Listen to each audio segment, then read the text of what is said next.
But of course, there's always a downside. And especially back then when weed was fully illegal, there were a lot of risks.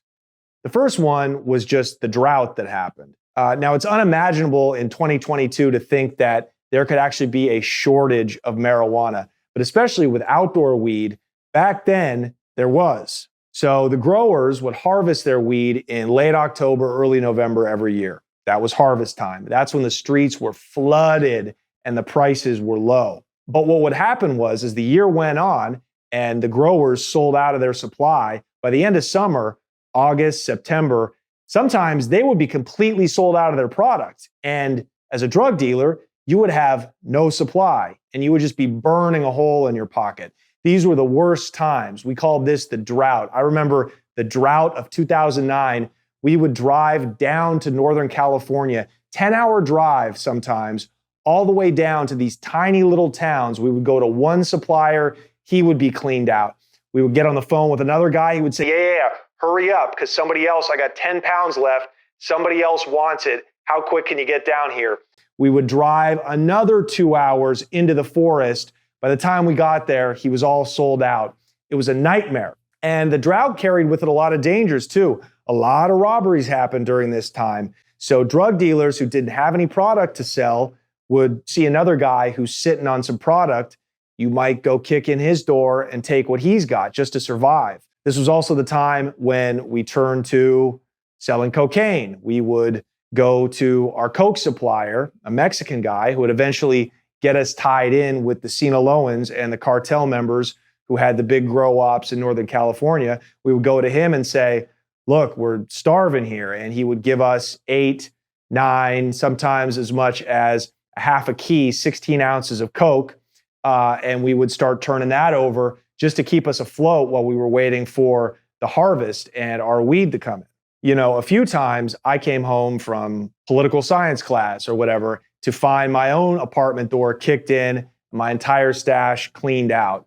I knew dudes that were tortured during the drought. They would have guys in ski masks kick their door in, tie them up, and beat them till they showed them where their supply was. I've been on the other side of that too. I've committed robberies. It's not something I'm proud of, but it was just part of the game. We knew this kid who was sitting on weight. And it was funny too, because back then it was always the dorks. It was always the guys that were the most unassuming that could sometimes be the biggest ballers. Now, we knew this guy. He was known to have 5, 10, sometimes 15 pounds on him at a time. And a buddy of mine gave me the tip and he said, this kid, you know, he's just keeps it in his apartment. He lets anybody in there and he's got cash on him too. And I said, all right, well, do you have a gun? And he said, no. This is like a little 5'2" Asian kid. We don't need a gun. And we didn't.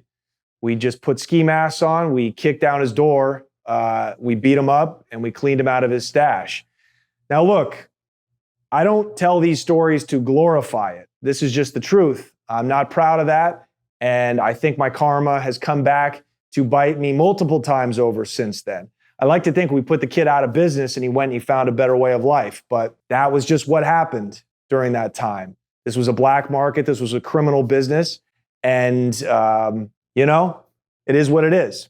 I remember one time I was living in a house just a few blocks off campus with a couple of buddies, and it's like noon. We're waiting to go off to class, and we're sitting around in our living room. We hear a knock at the door. Somebody had forgot to lock it. We hear the door creak open, and we hear, "Hey, is home?" And we just thought it was a friend because we always had people stopping by and partying with us and whatnot. So we said, "Yeah, come on in." We look up from the TV. It's two dudes with shotguns leveled about a foot from our face. And we're like, ho, slow down there, cowboy, you know? And I guess they heard that we were balling and they ransacked the house. By this time, we knew well enough to not keep the product where we slept. So they didn't find anything, maybe a few ounces, a couple $100 in cash, and they ran out. But, you know, staring death that close to the face, and that's how real it got. One person got ripped off, then the other person went and ripped somebody else off. It was all about, it was like a jungle, right? You robbed somebody who you thought wouldn't retaliate back. Hey guys, if you like that clip, make sure to check out the full video right here and subscribe to the channel right here.